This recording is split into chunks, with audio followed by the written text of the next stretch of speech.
Hello, welcome everyone to our April FWA member meeting. We are so happy to have you here. Thank you for taking time out of your Friday to join us. We have a really exciting speaker today, and I'm so excited to introduce a leader whose impact has truly been felt across every corner of food service. Suzanne Roish is a nationally recognized executive with more than 2 decades of leadership experience, including serving as CEO and COO of Ginsberg's Foods at a time when women were rarely in those seats. There, she led strategic expansion of a nearly $200 million organization across the Northeast. Suzanne has a rare ability to turn complex challenges into real actionable strategy with deep expertise across sales, purchasing, marketing, finance, and supply chain. Suzanne, you are busy, all while building high performing, people centered teams. And throughout her career, she's maintained a steadfast focus on bringing other women along, something we'll hear more about today and why it matters so deeply to her. Suzanne has also helped shape the industry at the highest levels, serving as a chairwoman of IFTA, leading its Women in Food Service Leadership Committee, and contributing on the UniPro Board of Directors. Today, as the president of Foodservice Forward, she partners with organizations to drive growth, strengthen operations, and create meaningful cultural change. Suzanne, we're so glad you're here. Thank you for joining us. I really started my food service career even prior to 41 years. I grew up in a family restaurant business. So I naturally navigated to the food service distribution industry space after I graduated from college. And, you know, it was truly it just flowed naturally for me. I saw a need within a partnership with a distributor who was calling on my family restaurant. And I just said, I need to join your company because there's so much here and there's so much opportunity. And with that career, I started in food service sales. And at the time, it was a small regional company. There were only food service distribution sales. How we sold and engaged with the industry was really getting in our car and going out to operators and making those types of sales calls. So it was exciting. It was fun. It was an adventure. You got in your car and you went to really incredible locations and destinations and you met really incredible people. But it also, and I said to Julie that I'm going to share a story right out of the gate, that sales environment of going to a specific operator on a one-to-one basis and being a young woman and probably the only female woman in the sales arena at that time, it was in and of itself a challenge. You had to prove yourself a little bit differently. You weren't like one of the good old boy sales reps that, bellied up to the bar or had a golf experience or was in tune to what the NFL or the football leagues were doing. I started kind of green and naive, although foundationally I had that great restaurant experience. So my energy was really focused on how I could add value, how I could share experiences or opportunities or products and try to build those relationships with operators to basically generate more sales. And when I started the company, working for the company, it was a $3 million company. And I handled and navigated some of the larger operators just purely based on building those relationships and building that business. But I will tell you that during that time frame, I learned a very valuable lesson that women can be vulnerable. And I experienced that by letting you know that calling on our largest operator at the time at their location, that operator assaulted me a year and a half, physically assaulted me at that location. And it was only by the grace of God that I got out of there without being sexually assaulted. And, these aren't things that you talk about, or it wasn't readily discussed way back when. I mean, sometimes you kind of try to sweep these things under the rug. And it really was by the grace of God that I was able to get myself out of that situation. But I mean, I had bloody nose, ripped hair, ripped clothing, had to get into my car and drive 25 minutes to a golf station to call for help because at that time I wanted to get out of that scene and into a location that, I could protect myself. And, at that moment, it was one of those defining moments. There, a couple of great things happened. Well, I mean, I always say something good comes out of something bad. And, what that great thing was, I felt I was blessed to have worked for a company that immediately wanted to support me as a person, not as a woman, but really as a person, as to what happened and what needed to be done. And were they willing to forgo that operator relationship because of what happened? Did we call the police and press charges? Did I, and that in and of it was an experience that I felt like foundationally, I didn't want any other person or any other woman to experience what I experienced at that single moment. So I was very, very driven in my organization to try to help train and educate and complement the onboarding process of people or employees and even men, I mean, young men, to make sure they understood environments and understood their working environments and how to navigate circumstances that could put you in vulnerable positions. And, that in and of itself, I knew at that moment that I was not going to let that situation happen to any other employee or any other future employee or coworker that I was able to work with.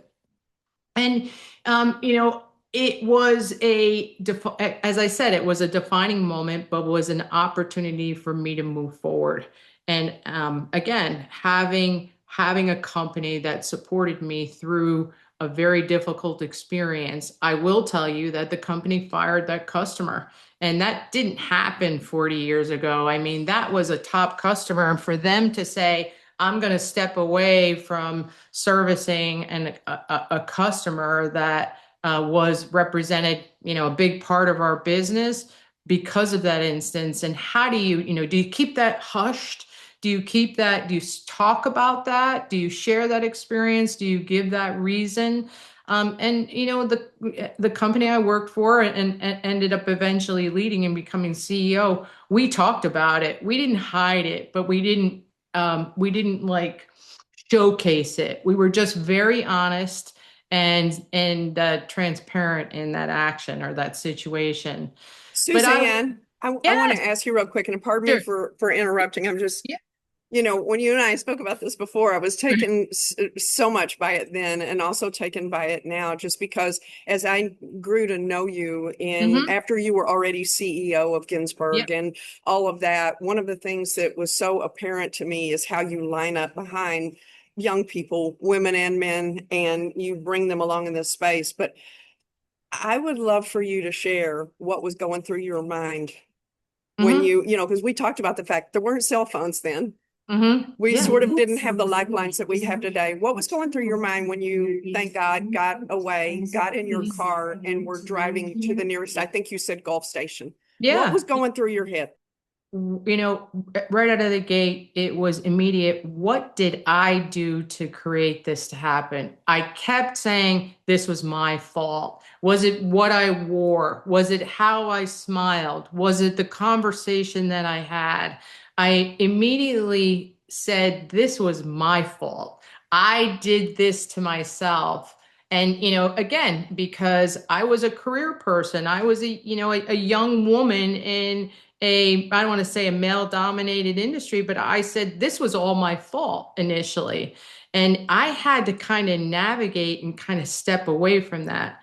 I will say one of the good experiences, foundational experiences that I had was, as I mentioned, I grew up in a family restaurant business and I was a bartender. I was a waitress. I knew how to navigate the public a little bit. And I kind of understood at that point that I needed to kind of step away from assuming that guilt because I felt like it was my fault. I did this. I created this circumstance. And, I would say that I was scared a little bit But I grew up with five brothers and sisters, and we beat each other to crap. So, having a punched face and a bloody nose and a cracked lip, and that wasn't uncommon way back in the day because we played and we played hard, and that's kind of like how we grew up. But I will say that I assumed the majority of that guilt. I kind of blamed it on myself and said, I did this. I created this circumstance, and in reflection, obviously, there are things that I should have done differently as far as protecting my space and looking at the environment you're working in. And I didn't. I had blinders on because I was eager for the sale. I wanted to sell this operator more. I wanted to engage with this operator in a deeper, more meaningful way. Shame on me for not understanding that those conversations were perceived maybe a little bit more intimate as opposed to more business. But dealing and navigating and working with people is something that I've done my whole life. I kind of grew up in that environment. So, but Julie, it's hard not to feel guilty when you're somewhat in a sales environment and you feel like you failed. I didn't get the order, I didn't make the sale. And oh my God, on top of that, I failed the company, I failed the customer, and did I fail myself by putting myself in that position that this person would think they had the right, to grab me by the throat and punch me in the face and try to take me down. I mean, it was bad. So, it happened, and I'm not going to say that did it redefine me? It just made me stronger. It just empowered me in the sense that I knew I was going to take this and build upon it and make sure that there were things that I could do along the way that didn't necessarily prevent this from happening to anybody else. So, Well, thank you for sharing more about that. And there is absolutely no shame on you.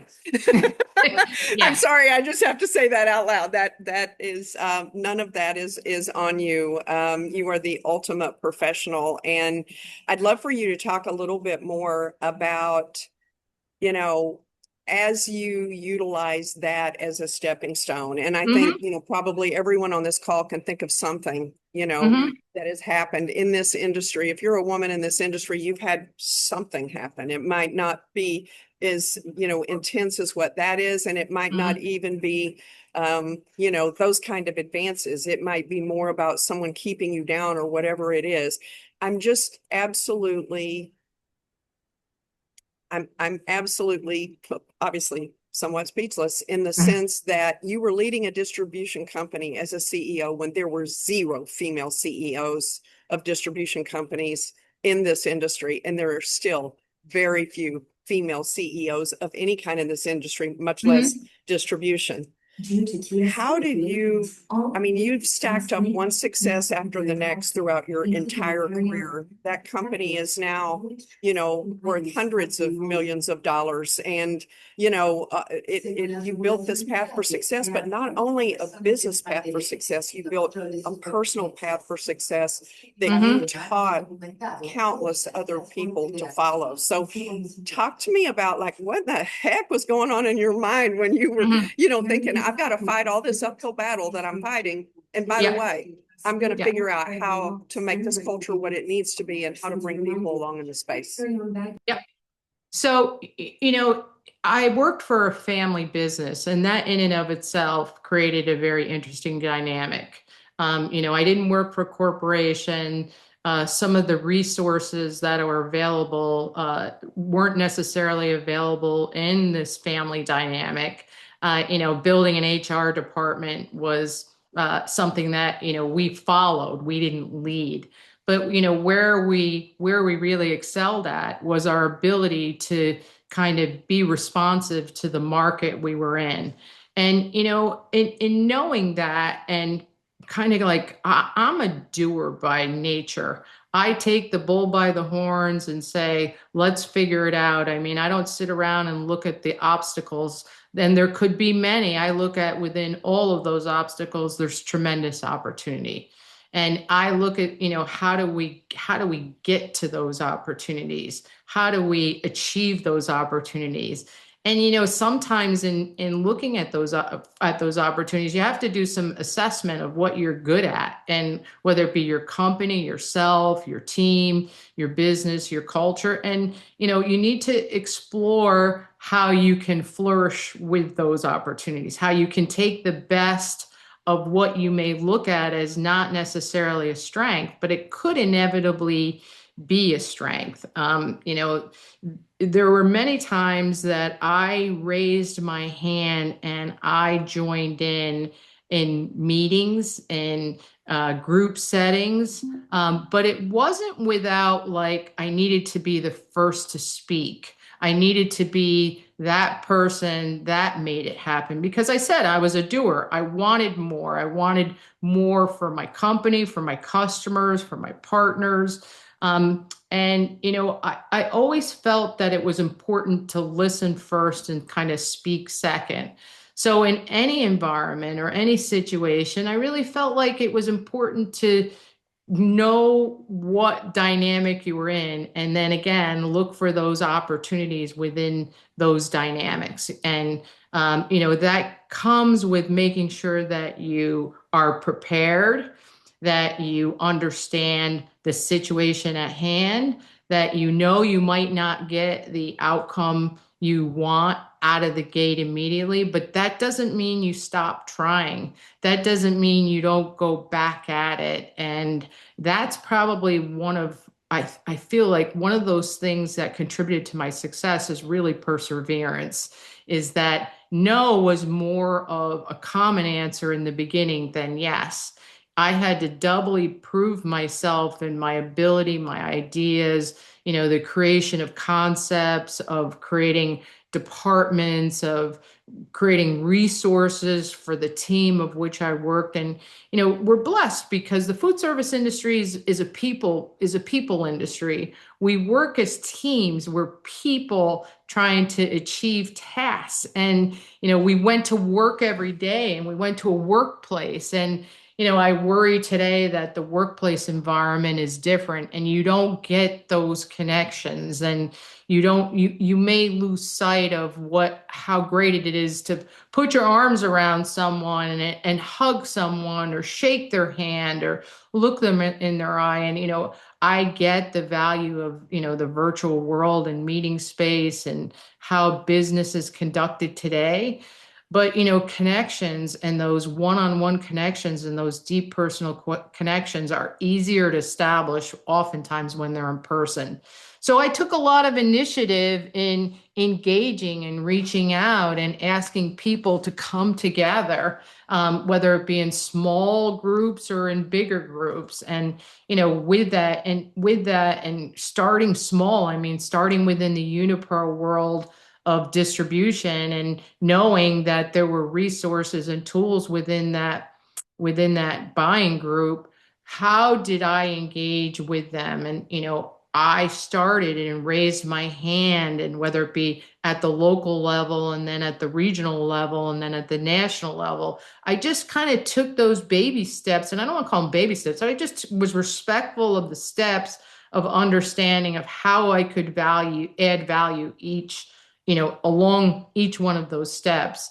And again, it is making sure that you know what you're talking about, kind of reading the room, and making sure that you can bring value. And with that value comes your experience. It becomes your skill set, your enthusiasm, your willingness to kind of take on the work. And I will tell you that I never volunteered. I never volunteered for the crappy work. I tried to participate and volunteer for the big work. I wanted to learn, and I am a lifelong learner. I wanted to learn from the best in class, the smartest people in the room, the best people that could help advance my career. And again, I took initiative to meet people. And I always said in the beginning, the worst customer and the angriest customer and the most screaming customer, if you could manage and handle them correctly, they would inevitably become your best customer. And I will tell you that paid back to me in tenfold. That strategy of dealing when a customer called up screaming, I was the first one. I wanted them. I wanted that screamer. I wanted the most difficult customer because it was a learning experience. And if I could navigate a positive outcome for them, customer first, as well as the company, I feel like we could win. And that lesson I carried forth as I participated in a bigger, in my pathway forward. That those folks along the way that maybe would have been the noisiest, I wanted to understand why they were the noisiest and kind of how it served them and served them well. So, I will say that it's really important for you as women to make sure that you kind of read the room and understand personalities and navigate those expectations, because that is, and whether it be reading the room is a lot easier to do when you're in person as opposed to in kind of a virtual environment. But what really sustained me is to always be prepared. I was always concise. I didn't want to just talk for the sake of talking. I wanted to have meaningful contributions and deliver kind of on your commitment. If you say you're going to do something, or if you have a thought, that you actually delivered on it. And I always led with grace and humility. And I think that has served me well as far as advancing opportunities within my career. Julie, you spoke of me being part of the IFTA board of directors. And 10 years ago, when I got asked and met Mark Allen, the CEO, I said, why don't you have a women in leadership committee? And he looked at me and he said, what are you talking about? And I mean, at that point, I was like, we need to create opportunities and pathways forward for women to understand that there are great career paths within the food service industry.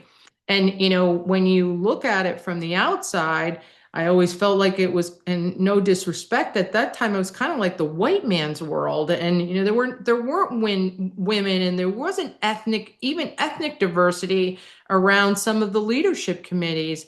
And I always felt like distribution needed to look like the customers we serve, the operators we serve, and we would be better served. So 10 years ago, Mark Allen said, well, if you think that there's value and you want to chair a women in leadership committee, and at the time, I said, I'll take it, again, bring it on. Let's get, the best and, the brightest and the most energetic women across the food service distribution channel. And let's talk about how we as an industry can provide pathways forward. And one of our initial projects was really kind of redefining job descriptions and rewriting those job descriptions to be more inclusive and to be more, have words like diversity and, adaptability, and to create just awareness of career paths that could be career paths into food service that would entice both women and ethnic diversity. And with that, that allowed me, because we redid our website, we redid the job descriptions, we created a manual for distribution on, adding how to help recruit more women and ethnic diversity, in our jobs and our roles. And, this was way before DEI was even talked about. I mean, that was just part of a phase or a chapter in our career. It was really before that. And, that in and of itself allowed me to be recognized and asked to be on the IFTA board of directors. And, remember, these are the giants. These are the CEO corporate giants of big distribution. And I joined their board of directors. And at the time, we were only like a $200 million broadline food service distributor. And, John Tracy from DOT was on that board of directors, and Craig Hoskins, the CEO of Performance Food Group, and various people from Cisco and US Foods, as well as other big giant distributors and buying groups. And here I was, the only female on the 22 board of director, and thank God Susan Adzik from McLean joined, and she was the second female.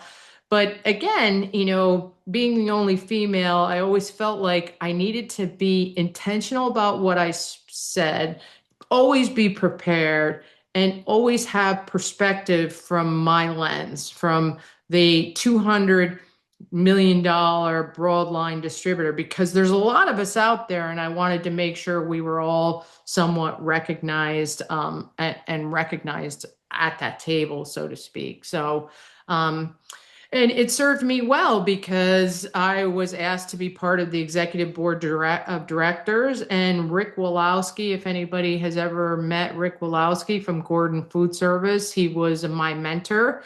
And I was privileged to be, under his wing, so to speak. And I was his vice chair for a period of 2 years, and then appointed chairperson of the board of the International Food Service Distributor, the first female ever. So, and I'm sure I always ask for feedback, and I think that that's critical. That you can't, reflection and perspective and getting feedback, whether it be good or bad. And you don't ask for it in the spirit of wanting praise and validation. I always asked for it because I wanted to make sure that I was relevant, that what I was speaking to was important, that my opinion or my perspective was appreciated and valued.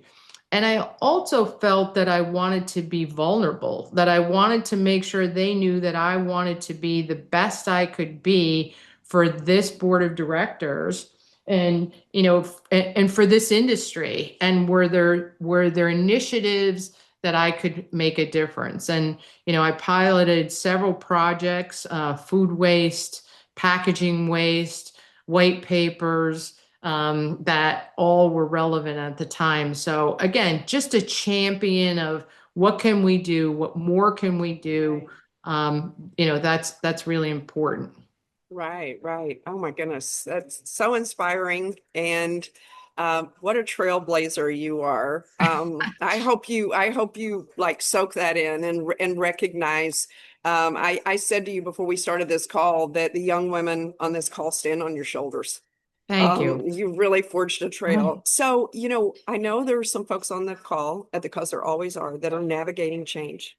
Mm-hmm. And one of the things that you've talked so eloquently about are sort of the challenges and opportunities that come with career reinvention and chapter 2 leadership and Mm-hmm. moving into a different space or going to work for a different company or whatever it is. And that it's a different kind of bias that sort of It is. surfaces itself right when you get to be our Mm-hmm. age, right? Mm-hmm. Yeah. So talk to us a little bit about that. It's I've never really defined myself by how old I am. And as my career kind of ended abruptly due to the sale of the company, and it really happened quickly, I didn't necessarily think of myself as a person that, I don't want to say was old, but it just raised its ugly head in front of me, and people are like, well, in today's work environment, does experience matter? And I kind of think, experience does matter, but it was abrupt and it was sudden. And I felt like, and it continues to happen to me, is that, you need to start over and you need to revalidate yourself. And I needed to kind of let that go. I had a very hard time in the beginning to say, I'm older. My career came to somewhat of an abrupt halt due to the sale of a company. And, I needed to kind of redefine and reinvent myself. And it's a hard chapter.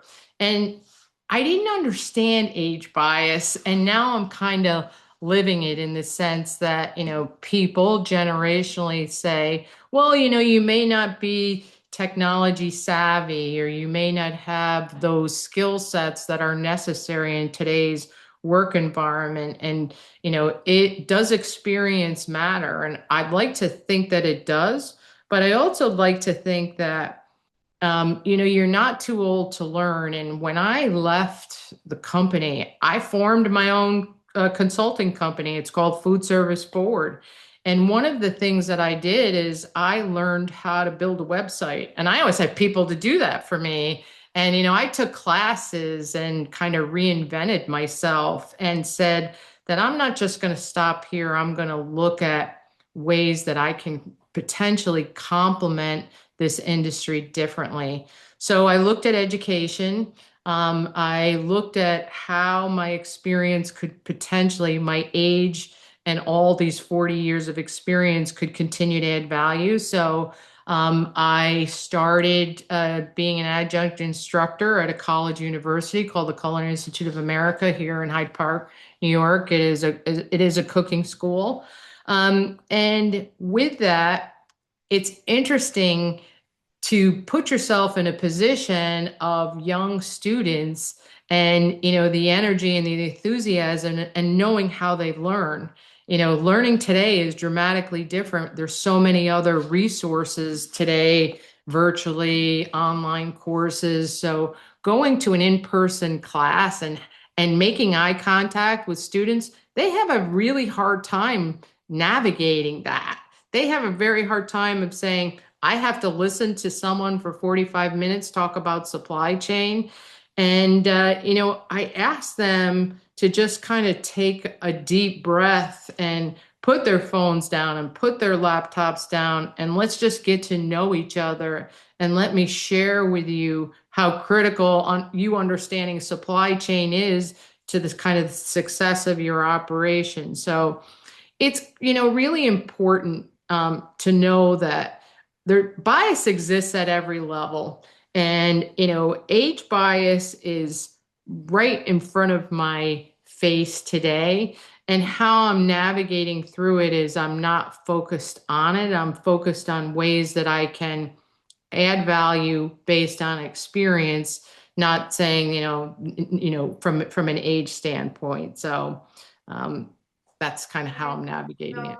Yeah, I appreciate that. So tell us more about your company and what your chapter 2 looks like. Yeah, it's really exciting. I'm working with Technomic, building a food service platform as a resource to kind of help the industry get information better, quicker, and look at how we look at business today and how we're forecasting business in the future and how critical that is to kind of from a food service distribution standpoint. We always looked at historical data and then built our business on how we performed.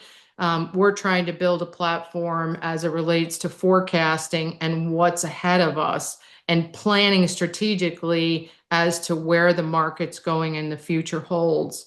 Another project that I'm working on that is really near and dear to my heart. When, working 41 years, I gave up a lot.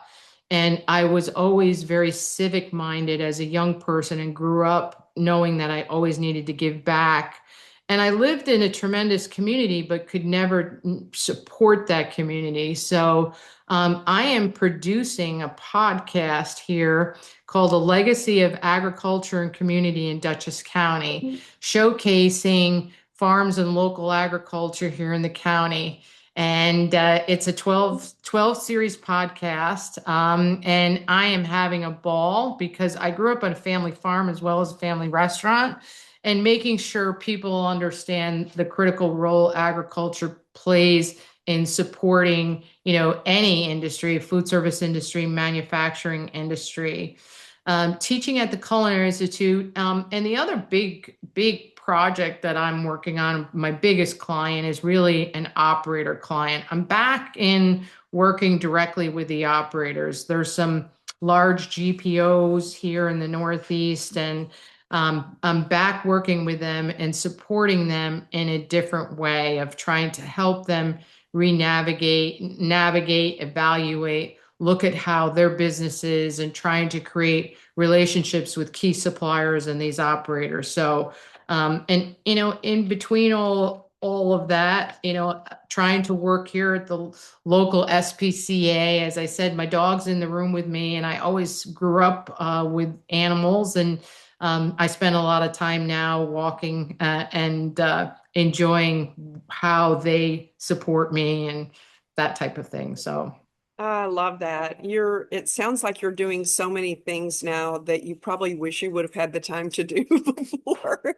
And now you're having the time to do it. Well, we don't have that much time left, a few minutes, but yeah. would welcome any questions for Suzanne. And I will also tell you that I would encourage you to reach out to Suzanne and become her friend, Yes. and learn from her. She is one of the people that will absolutely call you back or return your message if you Yes. reach out to her. She's a wonderful person for networking and inspiration. I know that when we first started Food Service Women's Alliance, she was one of the first 50 women to join. And she asked me, can we get on a call? I want to talk to you. And the 90% of that call was her encouraging me and Yes. telling me how badly we needed this Mhm. for women. And then when we sort of circled around and things came around full circle and we asked her to speak at this meeting, she said the magic words to me: this feels like a safe space for me to Yes. be vulnerable. It feels like I Mhm. can tell my story. So please, if anyone has questions, we'd welcome that. Meanwhile, I will just tell everyone that if you've not heard, FWA launched Shift Awards. So we Yes. launched an award system for women in the industry, individual contributors. You don't have to be a leader. You can be a leader. You can be a CEO like Suzanne, but you can also be an individual contributor. It is self-nominating on purpose. So, Crystal, I would love to know what your question is. Well, you know what? I first and foremost, I don't have a question. I'm just so incredibly inspired. Suzanne, you brought me back so well into this the bricklaying you have done for us. I was just Thank thinking through all the things through Saga Marriott Management when we couldn't wear pants, when we Yes. just had the landline as women. I mean, you really just it Tells resonated on. so, Mhm. oh my gosh. And then you mentioned, so many people along the way, Susan Azik, I know her very well, have been at her home through all my time in investment in Women's Food Service Forum. So I will definitely reach out to you, but thank you so Please. much for being vulnerable. This is a safe space. We love what we've built here at FWA, and being so vulnerable to share that story because I think it's very important. One of the things I understood from my parents growing up is, if we don't know where we've come from and what we've done, how can we Right. get better or evolve? And you shared such great nuggets within that story that I'm hoping even some of our younger women leaders on this call will take that and mold it to keep making us better and having seats and places for us to be at our C-suite level and do what we need to do. Because you know what? Harvard Business Review says it: when there's more of us in the room and at the table, the company is quite successful. Okay. So thank you. Absolutely. I didn't have a question. I just wanted to say, and I will be reaching out to you. Love to have some Please. some time. Please. Thank you. So everyone can clearly see why Crystal Duncan, an inaugural board member of ours, Mhm. became part of our board. She brought her full-on passion, her experience, and what we know is that although we're all on our individual journeys, we've talked a lot about how we have to calibrate ourselves sometimes to be a part of this industry. And the more we can be our authentic selves, the more we can step into who we truly are, the more successful we'll be and the more Mhm. successful our companies will be because we'll be bringing our best on Mhm. behalf of what's best for the business. So I love that. Suzanne, any closing remarks? I know some folks here wanted your contact information, so we put Sure, that in by all means. the I want to say this is that your reputation will always travel ahead of you. So lead with integrity and always support the people around you and never underestimate the power of perseverance. And remember, kind of reinvention is not starting over. And I don't look at it as me starting over. It's really that I'm kind of building forward and I'm continuing to complement and contribute in different ways that I hope are meaningful. So that's kind of my thoughts. Wow. And I'm not even going to add anything to that because it was so perfectly said. Just want to thank you all for being here today. Thank you for being part of FWA. My And pleasure. head over to the website and nudge somebody if you want them to self-nominate, or Suzanne, I would love to see you nominate yourself for this award. Thank That's you. my invitation right there. Okay, I'll think about it. All right. Well, thank you all for being here. Appreciate you.